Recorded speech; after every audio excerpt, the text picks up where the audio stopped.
मित्रांनो, धाराशिव जिल्ह्यामध्ये भूम तालुक्यामध्ये जी परिस्थिती निर्माण झालेली आहे, विश्वरत्न डॉक्टर बाबासाहेब आंबेडकर आणि छत्रपती शिवाजी महाराज यांचा पुतळा बसवण्यावरून जो वाद निर्माण झालेला आहे तो केवळ आणि केवळ अज्ञानातून निर्माण झालेला आहे। पूर्ण व्हिडिओ पहा म्हणजे तुमच्या विषय लक्षात येईल। मित्रांनो, रायगडाच्या पायथ्याशी महाड येथे विश्वरत्न डॉक्टर बाबासाहेब आंबेडकर यांनी मनुस्मृतीचं दहन केलं। आपल्या सगळ्यांना ही घटना माहीत आहे। परंतु मित्रांनो, ज्या वेळेस तुम्ही इतिहास वाचता, सगळी माहिती वाचता, स्वतः तुम्ही जाऊन बहिष्कृत भारतमध्ये काय लिहिलेलं आहे वाचा। या घटनेनंतर बाबासाहेब आंबेडकर स्वतः रायगड येथे गेले। आजच्या काळामध्ये रायगडला जाणं अजून सोपं झालेलं आहे। त्यावेळेस एवढे लोक रायगडावरती जात नव्हते। बाबासाहेब आंबेडकर रायगडावरती रायगड चढून वर गेले। तिथं रायगडावरती एक दिवस मुक्काम केला आणि सर्वात महत्त्वाचं म्हणजे बाबासाहेब आंबेडकरांनी स्वतः छत्रपती शिवाजी महाराजांच्या सिंहासनाला मुजरा केलेला आहे आणि मित्रांनो संपूर्ण गडाची पाहणी केलेली आहे आणि हे सगळं साहित्य संदर्भासहित उपलब्ध आहे। साहित्यामध्ये दोन भाग असतात, एक कथा कहाण्या असतात ज्याला संदर्भ नसतो, परंतु इतिहास हा कथा कहाण्यावर नव्हे तर जसा घडला आहे वास्तविक समकालीन साधनांच्या आधारे लिहिला जातो आणि ही सगळी समकालीन साधने उपलब्ध आहेत।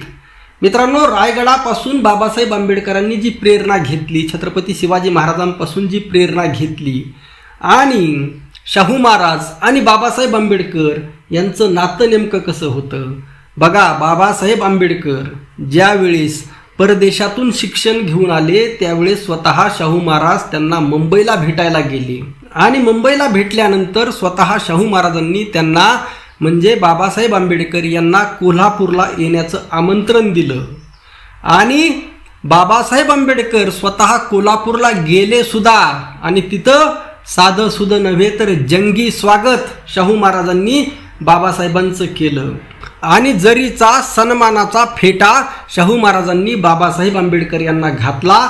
याच्या अगोदर जी रायगडची समाधी, जी छत्रपती शिवाजी महाराजांची जी समाधी आहे, जी दुर्लक्षित झालेली होती किंवा विस्मरणामध्ये गेलेली होती, सहसा तेथे कोणी जात नव्हतं, खास करून आयत देशीय लोक तेथे जात नव्हते आणि अशा प्रसंगी सर्वात पहिल्यांदा जे थोर व्यक्ती आहेत अशापैकी 1969ला महात्मा फुले रायगडावरती गेले। लक्षात ठेवा, ही सुद्धा कथा कहाणी नाही, तत्कालीन दीनबंधूमध्ये ह्या सगळ्या गोष्टी आलेल्या आहेत, म्हणजे हे समकालीन पुराव्यासहित आहे। आणि त्यानंतर स्वतः महात्मा फुले यांनी रचलेला छत्रपती शिवाजी महाराजांचा पोवाडा सुद्धा आहे, म्हणजे स्वतः बाबासाहेब आंबेडकरच्या मनामध्ये छत्रपती शिवाजी महाराज किती प्रेम होतं। शाहू महाराज तर त्यांचे एकदम काय म्हणायचं, त्यांना एकदम जिवलग दोस्त होते। याच्या म्हणण्यापेक्षाही याच्याही पुढे जाऊन नातलग झालं होतं, त्यांनी नातं जोडलं होतं।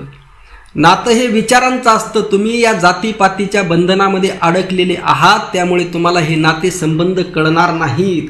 कधीतरी वेळ काढून बाबासाहेब आंबेडकर आणि शाहू महाराज यांनी एकमेकांना पाठवलेली पत्र आहेत, त्या पत्राची गहनता वाचा, विचार वाचा, त्या पत्राची खोली किती महत्त्वाची आहे हे वाचा।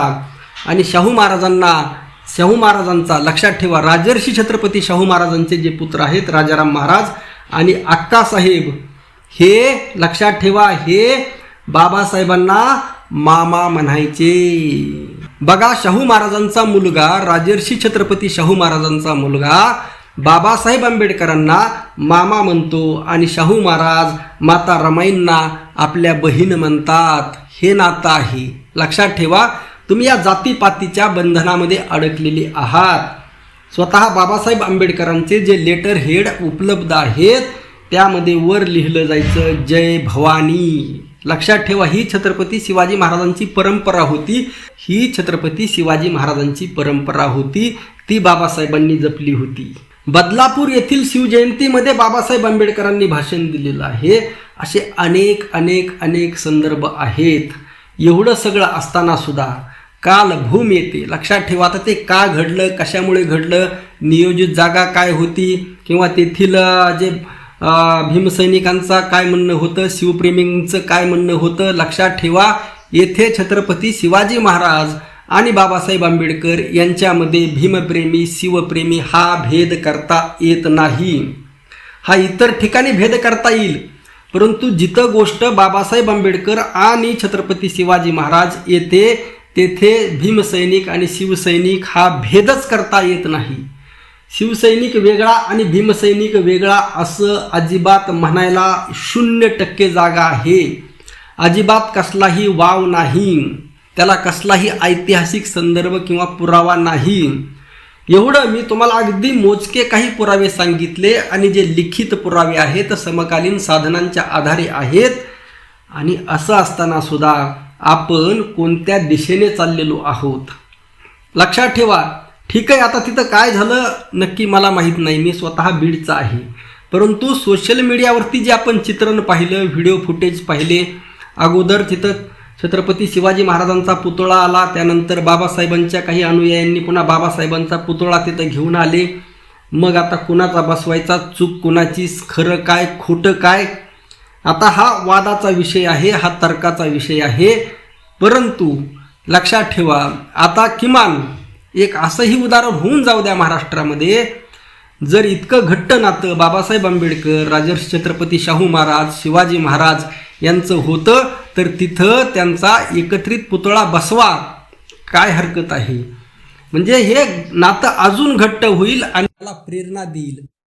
खरा इतिहास नेमका काय आहे लक्षात ठेवा, खरा इतिहास नेमका काय आहे तो सुद्धा या निमित्ताने पुढे येईल. बाबासाहेब आंबेडकर जे मुंबईचे रहिवासी होते, त्या बाबासाहेब आंबेडकरांना असं वाटलं की कारण त्यावेळेस मुंबई प्रांत हा इंग्रजांच्या अंडरखाली होता आणि बाबासाहेबांच्या मनामध्ये इच्छा निर्माण झाली की आपण इंग्रजांचं प्रजा न राहता, इंग्रजांचं प्रजाजन न राहता आपण छत्रपतींची प्रजा झालं पाहिजे. आणि मित्रांनो, हे बोलून दाखवल्यानंतर शाहू महाराजांचे पुत्र राजाराम महाराज यांनी बाबासाहेब आंबेडकर यांना 2 एकर जागा दिली, जी आजही बाबासाहेब आंबेडकर यांच्या नावावर आहे. म्हणजे हे ऋणानुबंध जर तुम्ही विसरत असाल, मग तुम्ही महाराष्ट्राला नेमका कोणत्या दिशेने घेऊन चाललेला आहात लक्षात ठेवा. जर छत्रपती शिवाजी महाराज एकीकडे तिथं ओरडत आहेत, काय बाबा, एकीकडे एक गट ओरडत आहे जय शिवराय, एकीकडे एक गट ओरडत आहे जय भीम. अरे बाबांनो, हे दोघं वेगळे नाहीतच. आणि असं असताना जर हे होत असेल तर हे अत्यंत खेदजनक आहे. दोनही समाजातील जे जाणते लोक आहेत, लक्षात ठेवा, जे समजदार आहेत, ज्यांना इतिहासाचं भान आहे, अशा लोकांनी एकत्रित येऊन यावर तोडगा काढावा. आणि असा या महामानवामध्ये जर तुम्ही भेद करत असाल तर हे फार मोठं भयानक पाप तुम्ही करत आहात.